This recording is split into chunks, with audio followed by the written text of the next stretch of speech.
നമ്മൾ കെട്ടിങ്ങൽ ബീച്ചിലേക്ക് ഇങ്ങനെ പോയപ്പോഴാണ് നമ്മൾ മുഹമ്മദ് കുട്ടി കാക്കാനെ കണ്ടത്. അപ്പോൾ നമ്മൾ ആദ്യം വയ്യ അറിയാതെ കുറച്ച് മുമ്പ് പോയപ്പോൾ പറഞ്ഞു, അല്ല കുട്ടികളെ നിങ്ങളോട് പോവുകയാണെന്നുണ്ടെങ്കിൽ ജസ്റ്റ് എന്നോടൊന്ന് ചോദിച്ചുകൂടെ, ഞാൻ പറഞ്ഞില്ല. ഇങ്ങനെ അവൻ കഴിച്ചുകൊണ്ട് ഇവിടെ ഇങ്ങനെ ഒരു ഗ്യാങ് ആയിട്ട് നമ്മളത് കണ്ടാണ്. ഇതൊക്കെ നമ്മൾ മമ്മൂട്ടിയാക്കാൻ്റെ ചങ്ങായിമാരാണ്. ഇപ്പൊ മക്കള് പറയണേ, പാ നിങ്ങൾ കുറെ പോയി നമ്മളെ നോക്കിയില്ലേ, ഇനി നിങ്ങളിതാ ഞങ്ങളിതാ ഈ പൈസ തരാം, നിങ്ങൾ പോയിക്കാണ്ട് അടിച്ചു പൊളിച്ച് ഇത് പറഞ്ഞാണ്ട് കയറി ഒരു വിടുകയാണെന്നുണ്ടെങ്കിൽ എന്തേ കാരം നമ്മൾ മമ്മൂട്ടിയാക്കാൻ്റെ ഒരു നിലപാടപ്പോ അങ്ങനെയൊക്കെയാണ്. പിന്നെ വാടപ്പം നമുക്ക് വയസ്സൊക്കെ എത്ര ആയില്ലേ, വയസ്സ് എന്നുള്ള കാര്യം നമ്മളിവിടെ വർത്താനേ പറഞ്ഞില്ല.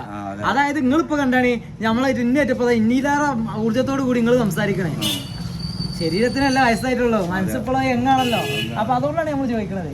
അപ്പൊ അങ്ങനെ നിങ്ങൾ ഈ ചങ്ങായിമാരൊപ്പം ഇങ്ങനെ പോവുകയാണെന്നുണ്ടെങ്കിൽ ആ ഒരു പഴയ മുഹമ്മദ് കുട്ടിയൊക്കെ ഇപ്പൊ മുഹമ്മദ് കുട്ടി കാക്ക പഴയ മുഹമ്മദ് കുട്ടിയൊക്കെയാണ് നമ്മൾ മാറുകയാണെന്നുണ്ടെങ്കിൽ, നമ്മൾ മമ്മൂട്ടിയൊക്കെയാണ് മാറുകയാണെന്നുണ്ടെങ്കിൽ എങ്ങനെ കയറാം?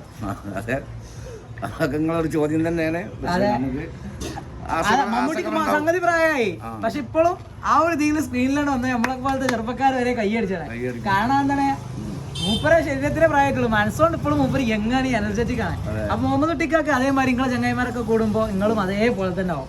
അപ്പൊ അങ്ങനെ ഒരു യാത്ര പോവുകയാണെന്നുണ്ടെങ്കിൽ ആ മുഹമ്മദ് കുട്ടിക്കൊക്കെ എങ്ങനെ കയറാം?